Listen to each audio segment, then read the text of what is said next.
अगं पण हे समजा घडलं कसं?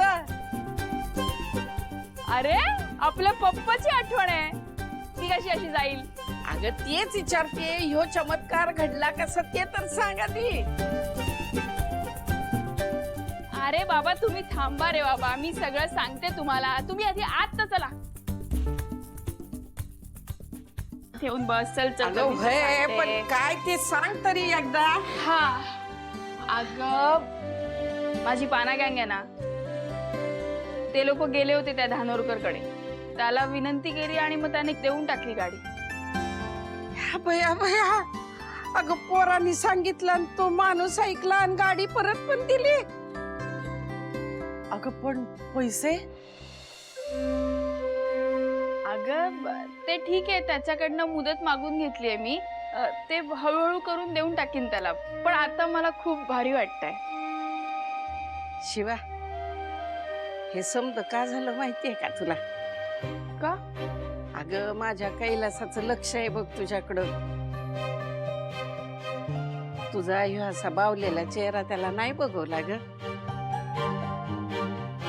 आणि तुला एक सांगते, चांगल्या माणसांबरोबर देव समज चांगलंच करत्यो.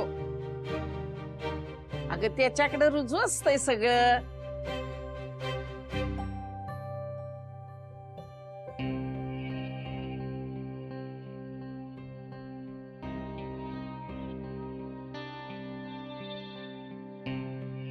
खरंय आई, आत्ता कुठे माझ्या जीवात जीवाला.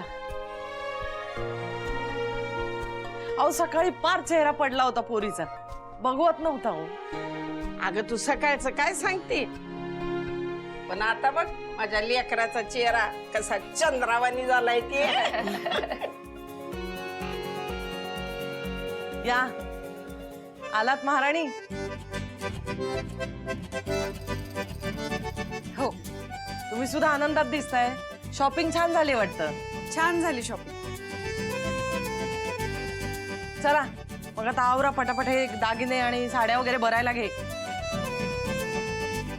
हा, लग्न जवळ आलंय, आयत्या वेळेला गडबड नको बाबा. चल.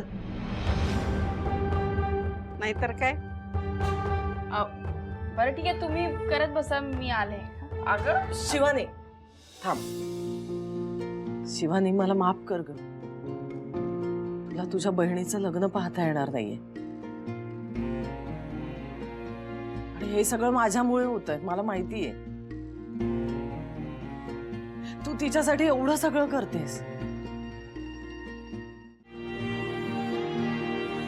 खरंच मला माफ कर. अगाई वेडबीड लागलाय का?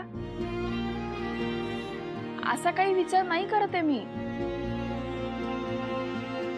आणि मी केलीये माझ्या मनाची तयारी. मला हे सगळं चालणार आहे, मला खरंच काही नाही वाटत आहे. हा, तुम्ही बसा, मी आले. शिवानी, शिवा लेकरा, अगं ऐक की हे.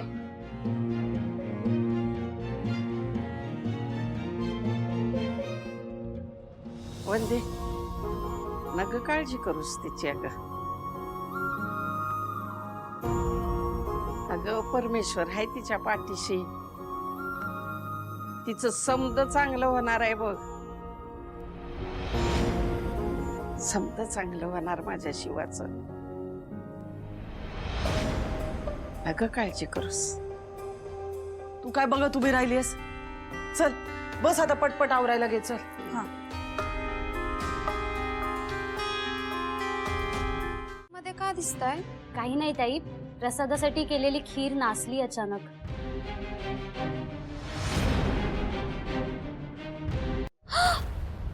अशी कशी नासली खीर? बाप रे, किती भयानक आहे ना हे. एवढं काही झालेलं नाहीये. एखादा पदार्थ खराब होणं साहजिक आहे, आणि उन्हाळा केवढा आहे अगं, त्यामुळेच ही खीर खराब झाली. अगं असं कसं म्हणतेस काकू?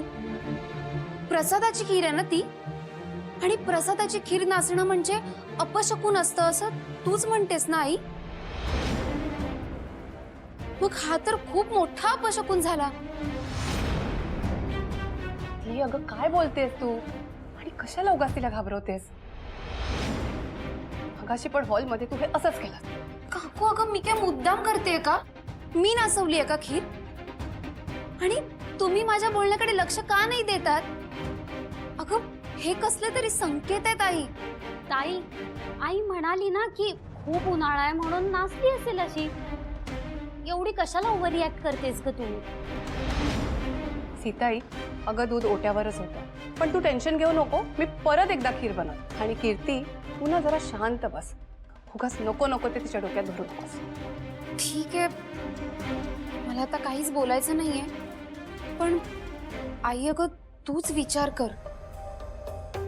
घरात असं सारखं सारखं अपशकुन होणं म्हणजे मला तर खूप काळजी वाटते. येते मी. किती अपशकुन होत आहेत घरात.